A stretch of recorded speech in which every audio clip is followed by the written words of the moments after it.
कक्षा 7 के प्यारे बच्चों, शुभ आशीष। आज की सामाजिक विषय की कक्षा में आप सबका बहुत बहुत स्वागत है। आज हम आपकी पाठ्य पुस्तक हमारा इतिहास और नागरिक जीवन से इतिहास के पाठ 2 का अध्ययन करेंगे। पाठ का नाम है बच्चों सल्तनत काल की शुरुआत। पाठ को शुरू करने से पहले पाठ के उद्देश्य को जानेंगे। उद्देश्य मतलब कि आज हम इस पाठ में क्या-क्या जानेंगे।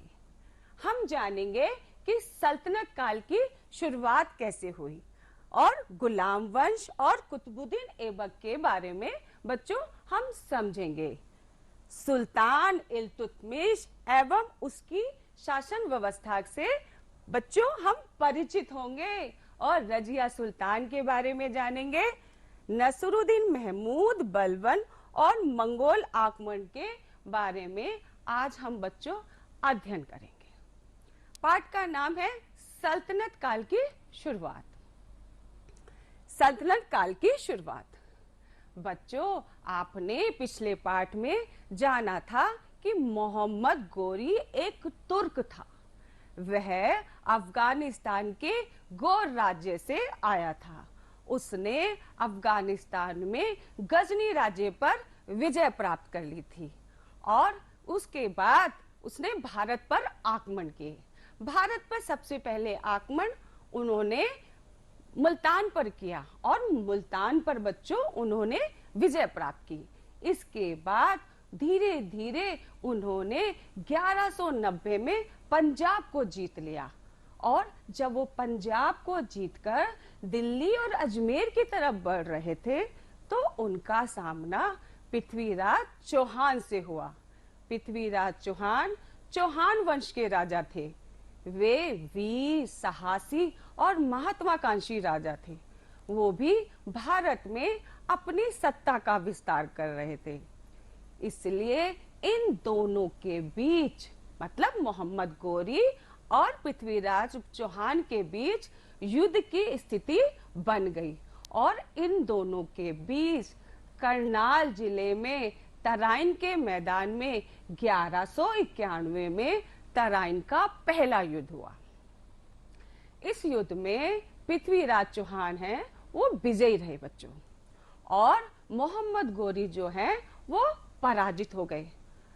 जब मोहम्मद गोरी पराजित हो गए तो वो वापस अफगानिस्तान चले गए और वहां जाकर उन्होंने अपनी सेना का विस्तार किया, अपनी सेना को मजबूत किया और ठीक 1 साल बाद भारत पर आक्रमण किया। फिर से उनका सामना पृथ्वीराज चौहान से हुआ और पृथ्वीराज चौहान और मोहम्मद गोरी के बीच 1192 में तराइन का दूसरा युद्ध हुआ। इस युद्ध में पृथ्वीराज चौहान जो हैं पराजित हो गए बच्चों और मोहम्मद गोरी विजयी रहा। मोहम्मद गोरी की विजय के साथ ही भारत में तुर्कों के लिए द्वार खुल गए और बच्चों वहीं से भारत में सल्तनत काल की शुरुआत हो गई।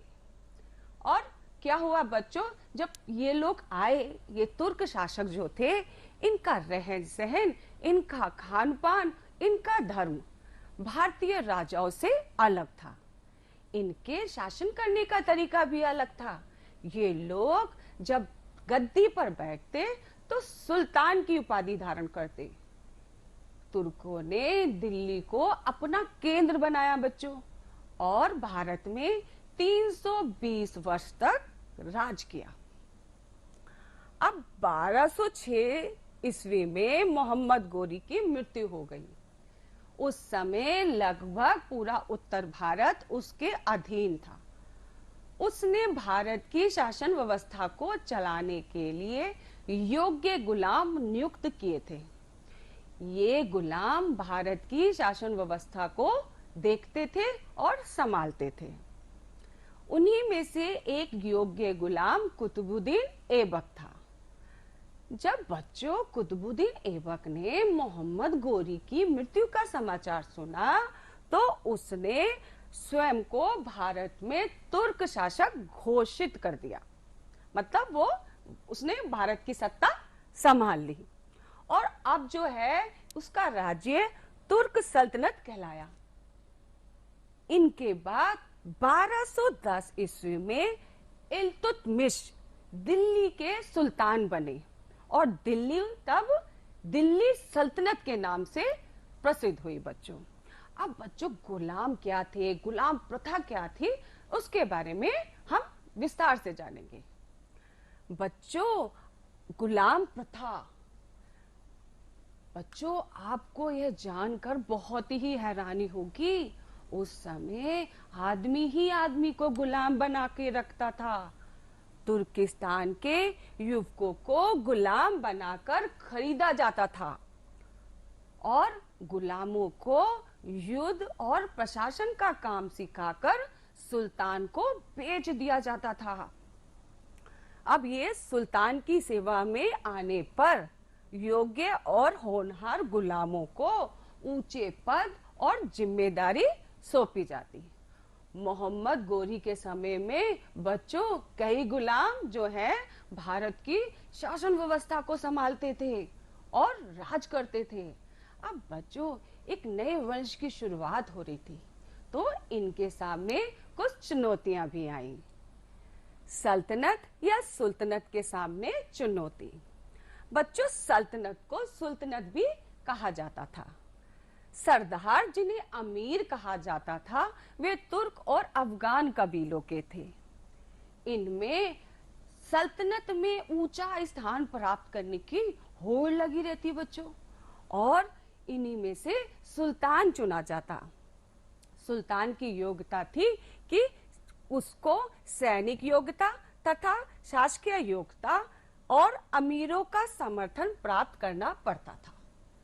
बच्चों अमीरों का समर्थन प्राप्त करना अनिवार्य था, वरना वो षड्यंत्र करके उनको गद्दी से हटा देते थे।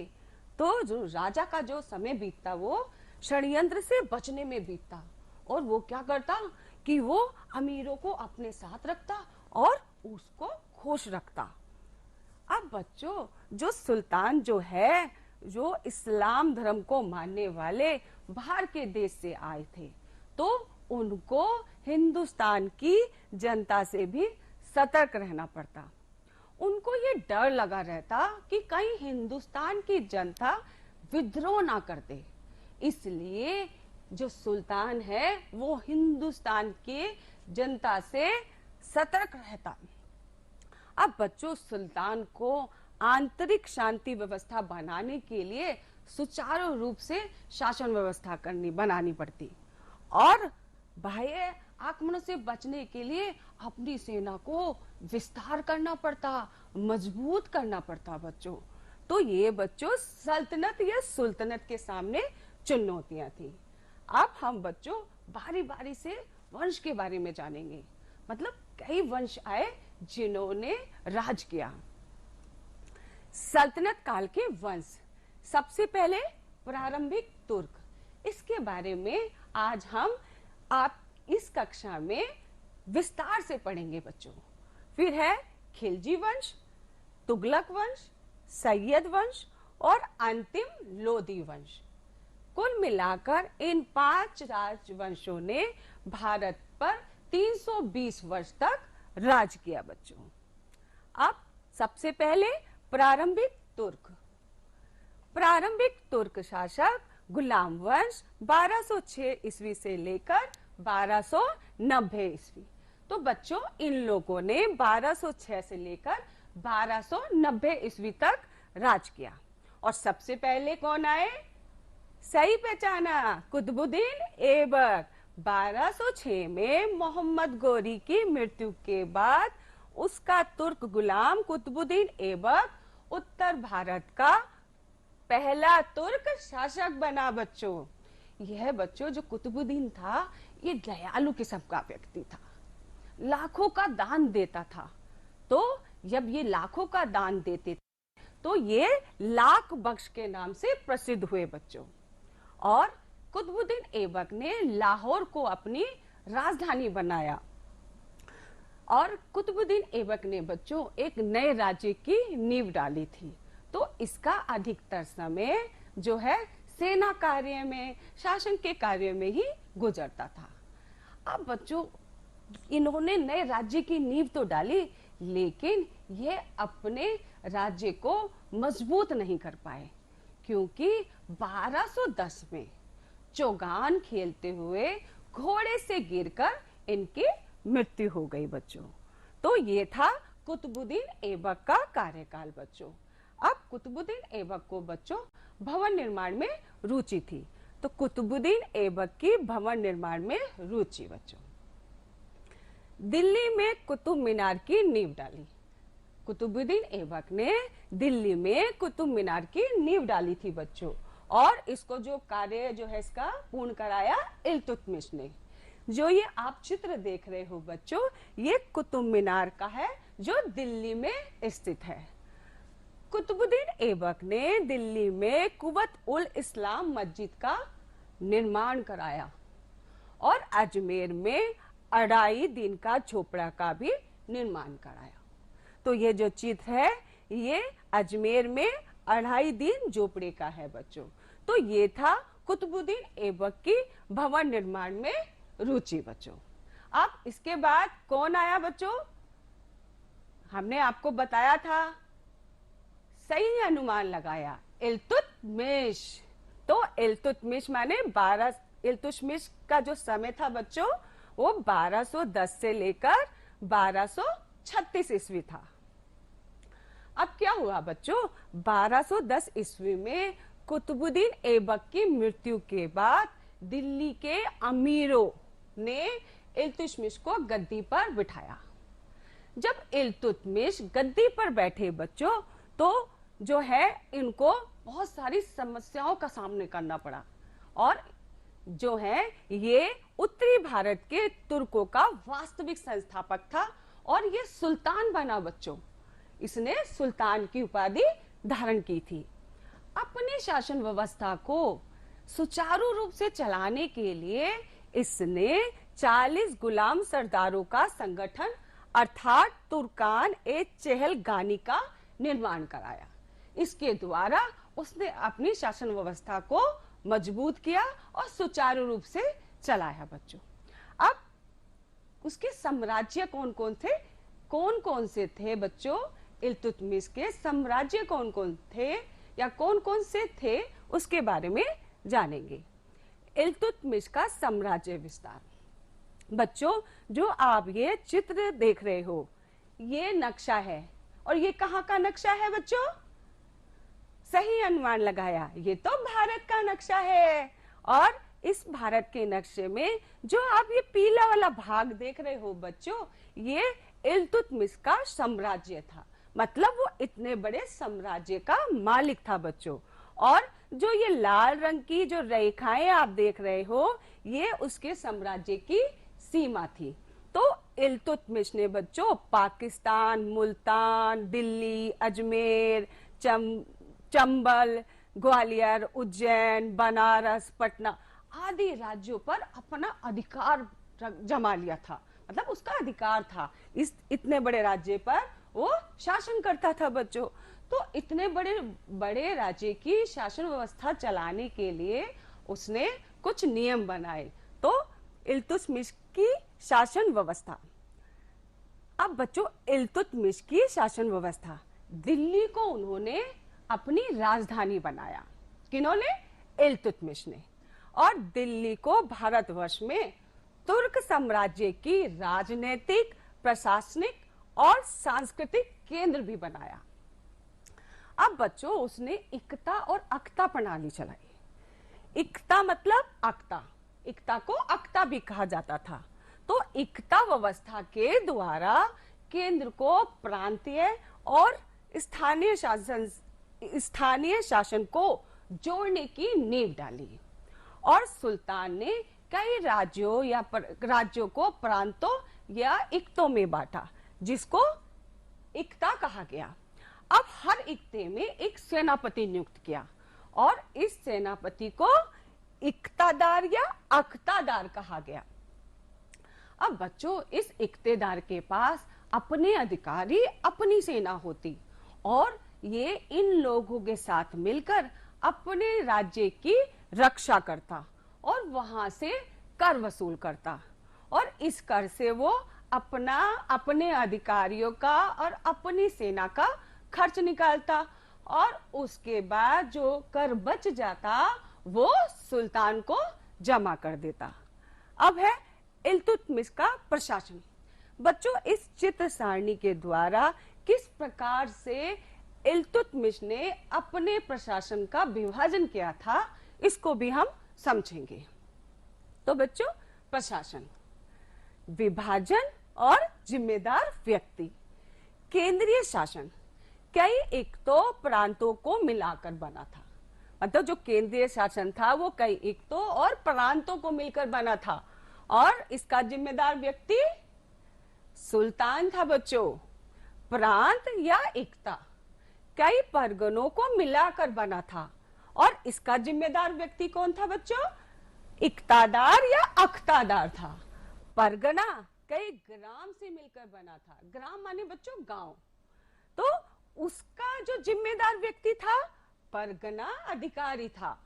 अब बच्चों, गांव जो थी छोटी इकाई थी, मतलब इसको ग्राम भी बोलते थे और गांव भी बोल सकते हैं। तो इसका जिम्मेदार व्यक्ति मुखिया, पटवारी और चौकीदार था। तो बच्चों, इस प्रकार से इतने बड़े साम्राज्य को चलाने के लिए प्रशासन का विभाजन किया, और उसने बहुत अच्छे से अपना जो राजकाज है बहुत अच्छे से चलाया भी बच्चों। अब है इल्तुतमिश की मुद्रा व्यवस्था। बच्चों, इल्तुतमिश ने मुद्रा व्यवस्था में भी सुधार किए। उसने दो प्रकार के सिक्के चलाए, एक चांदी का और दूसरा तांबे का। जो चांदी का सिक्का था बच्चों, उसको टंका कहते थे, और तांबे के सिक्के को जीतल कहते थे। अब बच्चों, ये जो चित्र आप देख रहे हो, ये सिक्कों का चित्र इनके समय का है, मतलब इल्तुतमिश के समय के ये सिक्के हैं। 1236 ईस्वी में बच्चों इल्तुतमिश की मृत्यु हो गई थी, और उन्होंने अपने जीवन काल में ही अपनी पुत्री रजिया को अपना उत्तराधिकारी बना दिया था। बच्चों, आप मुझे एक प्रश्न का जवाब दो। गुलाम वंश के पहले शासक कौन थे? बताओ। सही अनुमान लगाया आपने, वो कुतुबुद्दीन ऐबक थे। और जो है कुतुबुद्दीन ऐबक ने दिल्ली में किसकी नींव डाली? बिल्कुल सही बच्चों, आपने सही अनुमान लगाया। कुतुब मीनार की नींव जो दिल्ली में स्थित है, उसकी नींव कुतुबुद्दीन ऐबक ने डाली थी। अच्छा बच्चों, अब ये बताओ, जो इल्तुतमिश है वो किस सन में गद्दी पे बैठा? सही अनुमान लगा रहे हो बच्चों, 1210 में इल्तुतमिश गद्दी पर बैठे और सुल्तान बने। अब है रजिया सुल्तान, प्रथम महिला शासिका। इनका समय था बच्चों 1236 ईस्वी से लेकर 1240 ईस्वी। अब इल्तुतमिश ने अपनी पुत्री रजिया को अपने ही समय में, मतलब अपने जीवन काल में ही अपना उत्तराधिकारी बना दिया था। सरदारों और उलेमा के विरोध के कारण इल्तुतमिश की मृत्यु के बाद उसके बेटे रुकनुद्दीन फिरोज को गद्दी पर बिठाया गया। और जो फिरोज थे बच्चों, ये दुर्बल शासक थे, और इन्होंने क्या है, शासन व्यवस्था को अच्छी प्रकार से नहीं चला पा रहे थे। तो 1236 में रजिया सुल्तान गद्दी पर बैठ गई और सुल्तान बन गई। आपको पता है बच्चों, रजिया से पहले प्राचीन मिस्र और ईरान में महिलाओं ने रानी के रूप में शासन किया, परंतु मध्यकालीन विश्व में रजिया पहली मुस्लिम महिला शासक बनी बच्चों। तो ये रजिया का जो है शुरुआती दौर है बच्चों। अब उसका कार्यकाल कैसा था, कार्यकाल कितने समय का था, उसके बारे में जानेंगे। रजिया का कार्यकाल बच्चों रजिया का कार्यकाल 3 वर्ष 8 माह था। तो उसने क्या किया, अपने शासन व्यवस्था को चलाने के लिए सुधार किए, कुछ नए नियम लाई, कुछ नए कानून बनाए। वो क्या करती थी, उन्होंने स्त्रियों का पहनावा पहनना छोड़ दिया बच्चों, और वो जब दरबार में जाती तो बिना पर्दे के जाती थी और युद्ध में सेना का संचालन करती थी। मतलब जब युद्ध होता था तो बच्चों वो युद्ध में सेना का संचालन करती थी। और बच्चों जो अमीर तुर्क थे उनको ये बात पता चल गई थी कि जो रजिया एक महिला है, लेकिन वो एक कठपुतली बनकर जो है उनके अधीन काम नहीं करेगी, मतलब तुर्कों के अधीन काम नहीं करेगी। तो तुर्कों को भी महिला के अधीन काम करना पसंद नहीं था, मतलब उनको पसंद नहीं आया कि वो एक महिला के अधीन होकर काम करें। तो उन्होंने क्या किया बच्चों, षड्यंत्र कर दिया उसके खिलाफ और उसको गद्दी से हटा दिया।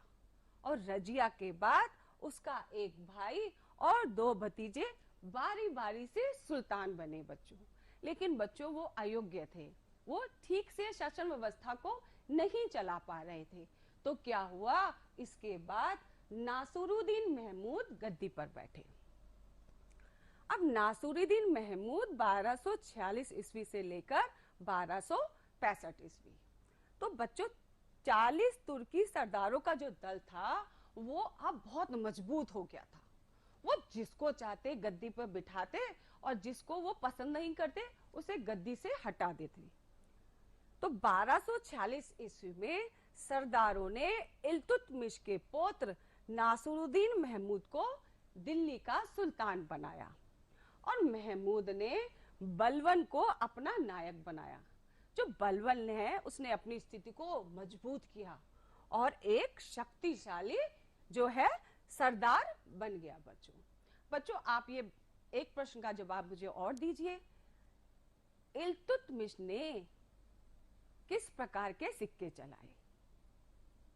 सही अनुमान लगा रहे हो बच्चों, उसने 2 प्रकार के सिक्के चलाए। कौन कौन से? चांदी का और तांबे का। अच्छा ये बताओ, चांदी के सिक्के को क्या बोलते हैं? बिल्कुल सही, चांदी के सिक्के को टंका बोला जाता था और तांबे के सिक्के को, सही अनुमान लगा रहे हो बच्चों, तांबे के सिक्के को जीतल बोला जाता था। और बच्चों रजिया का कार्यकाल कितने समय तक रहा? सही अनुमान लगा रहे हो बच्चों, 3 वर्ष 8 माह रहा उसका कार्यकाल। अब बच्चों नासरुद्दीन महमूद के बाद बलबन जो है बलबन गद्दी पर बैठे।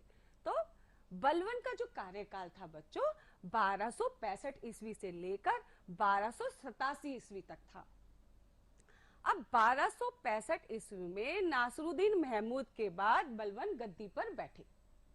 अब बलबन जो थे योग्य थे, अनुभवी थे, तो उन्होंने अपना शासन बहुत ही अच्छे से चलाया। उन्होंने कुछ महत्वपूर्ण सुधार किए जिससे कि उसकी शासन व्यवस्था अच्छे से चल सके। दिल्ली को सुरक्षित करने के लिए उसने उसके आसपास के जो जंगल थे बच्चों उसको कटवा दिया और साफ कराया और वहां पर पुलिस चौकी का निर्माण कराया। इसी के द्वारा ही उसने दिल्ली के मेवातियों के विद्रोह को रोकने का सफल प्रयास किया और वो सफल भी रहा, मतलब दिल्ली के मेवातियों को रोकने में वो सफल भी रहा बच्चों। तो बलबन जो था बच्चों कठोर नियम, उसने अपने शासनकाल में कठोर नियम बनाए थे। बलबन के कठोर नियम, वह राजा को धरती पर ईश्वर का प्रतिनिधि मानता था। राजा का वचन ईश्वर का वचन था बच्चों। राजा के कार्य की सार्वजनिक जांच नहीं हो सकती थी। बलबन जब दरबार में जाता तो बड़ी गंभीर मुद्रा में बैठता और ना वो किसी से हंसता और ना ही किसी के साथ जो है वो मजाक करता। बलबन ने दरबार में एक निर्धारित प्रकार के वस्त्र, मतलब वस्त्र जो है वो पहले से ही निर्धारित कर रखे थे और दरबार में बैठने का स्थान भी निश्चित था। मतलब कोई भी आदमी किसी प्रकार का वस्त्र पहनकर और किसी भी स्थान पर बैठ नहीं सकता था बच्चों, इसका सख्त नियम था। बलबन ने सिजदा और पायबोस की परंपरा प्रारंभ की। सिजदा माने मतलब, सिजदा का मतलब है बच्चों सुल्तान के सामने घुटने के बल बैठकर सर झुकाना बच्चों। और पायबोस का मतलब है कि सुल्तान के पैरों को चूमना बच्चों। अब बच्चों बलबन ने कठोर गुप्तचर व्यवस्था बनाई थी, और जो है उसकी जो गुप्तचर व्यवस्था के द्वारा वो अपने पूरे शासन की खबर रखता था। कौन अच्छा कर रहा है, कौन बुरा कर रहा है, कौन षड्यंत्र कर रहा है, इसके बारे में वो अपनी गुप्तचर व्यवस्था से पता करता था। और जो राजा का जो प्रमुख कार्य था वो न्याय था, क्योंकि उसकी गुप्तचर व्यवस्था जो थी बहुत मजबूत थी, इसलिए राजा का जो कार्य था वो न्याय करना था। अब बलबन की जो सेना थी बच्चों वो बहुत ही मजबूत थी, और वो क्या करता था, अपनी सेना को मजबूत करने के लिए बार बार अभ्यास कर रहा था, और उसने अपनी सेना को खुश रखने का भी प्रयास किया। वो अपनी सेना को खुश ही रखता था बच्चों, और उनको समय पर वेतन भी देता था। अब बलबन के समय में नए आक्रमणकारी मंगोल आ गए, तो मंगोल आक्रमण। अब बच्चों क्या हुआ, 13वीं शताब्दी में नए आक्रमणकारी की लहर आ गई, और ये नए आक्रमणकारी मंगोल थे। और इनका जो गठन किसने किया, चंगेज खान ने इनका नेतृत्व भी किया और गठन भी किया, संगठन किया और फिर उसका नेतृत्व किया। 13वीं शताब्दी में मंगोल साम्राज्य दुनिया भर में फैल गया, मतलब यूरोप से लेकर एशिया से लेकर यूरोप तक वो फैल गया। मंगोल आक्रमण की भयंकरता को बलबन भी अच्छी तरह से मतलब जानता था, उसको अनुभव था कि ये जो आक्रमणकारी है ये भयंकर रूप से आक्रमण करते हैं। बलबन के मंगोल आक्रमण रोकने के उपाय। अब उसने बच्चों कुछ उपाय किए। बलबन ने मंगोलों के आक्रमण को रोकने के लिए मंगोलों के मार्ग में पड़ने वाले पुराने दुर्ग माने बच्चों किले को मरम्मत कराई और नए दुर्ग का निर्माण कराया।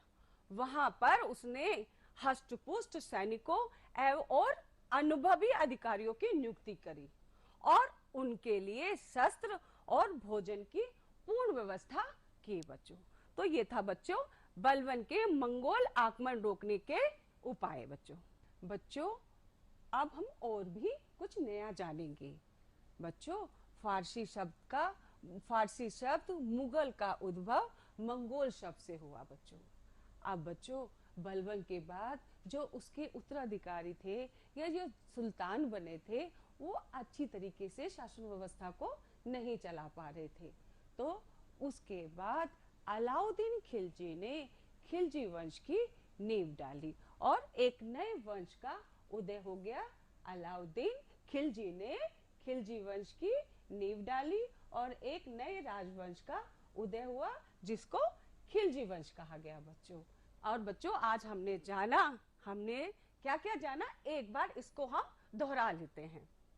हमने जाना सल्तनत काल की शुरुआत के बारे में जाना, सल्तनत या सुल्तनत के सामने चुनौतियां थी उसके बारे में जाना, सल्तनत काल के वंश के बारे में जाना, प्रारंभिक तुर्क शासक गुलाम वंश कुतुबुद्दीन ऐबक के बारे में जाना, इल्तुतमिश और रजिया सुल्तान के बारे में हमने जाना, नासिरुद्दीन महमूद और बलबन तथा उसके कठोर नियमों के बारे में हमने आज इस पाठ में जाना बच्चों। अब अंत में हमने जाना मंगोल आक्रमण के बारे में। तो बच्चों ये आज हमने इस पाठ में विस्तार से जाना। अब कुछ गृह कार्य है, उस गृह कार्य को आपको अपनी कार्य पुस्तिका में करना है बच्चों। इसमें बच्चों एक प्रश्न है, आज के समय में किस किस देश में महिला राष्ट्र अध्यक्ष है, उनकी सूची बनाकर उनके चित्र के साथ अपनी कार्य पुस्तिका में लिखिए। मतलब आपको क्या करना है, उनके नाम भी लिखने हैं और उनके चित्र भी चिपकाने हैं, और इसमें आप अपने बड़ों की मदद ले सकते हैं, अपने माता पिता की, अपने भाई बहन की, किसी की भी मदद ले सकते हैं। और बच्चों आप इसका चार्ट बना सकते हो और अपनी कक्षा में टांग सकते हो, ये एक टीएलएम का काम करेगा। अब बच्चों दूसरा जो है सही मिलान करना है, मुझे लगता नहीं है ये मिलान आपको आते नहीं होंगे, मुझे लगता है आप ये जो मिलान है बड़ी जल्दी से कर लेंगे। तो सूचिका को और सूचिका को आपको मिलान करना है। तो एक मैं आपको बताती हूँ, बाकी आप लोग करेंगे। तो टंका और जीतल, टंका और जीतल इल्तुतमिश ने चलाया था। और चलो मैं दूसरा भी बता देती हूँ, सिजदा और पायोबोस, सिजदा और पायोबोस बलवन ने। तो बच्चों आपको इसका मिलान करना है, किस प्रकार से किसने क्या क्या किया। तो आप, मुझे पता है आप लोग इसको बहुत आराम से कर लेंगे। बच्चों अपने इस पाठ को आप अपनी कार्य पुस्तिका में भी दोहरा सकते हैं और उसके जो गृह कार्य हैं उसको भी आप कार्य पुस्तिका में करेंगे। बच्चों मुझे लगता है ये पाठ आपको अच्छे से समझ में आया होगा। आप घर पे रहिए, अपना ध्यान रखिए और पढ़ते रहिए, आगे बढ़ते रहिए और अपने देश का विकास करते रहिए। मैं चाहूंगी कि आप आगे बढ़ते जाएं, बढ़ते जाएं, बढ़ते जाएं। तब तक के लिए बच्चों मैं आपसे विदा लेती हूँ, फिर मिलेंगे अगली कक्षा में।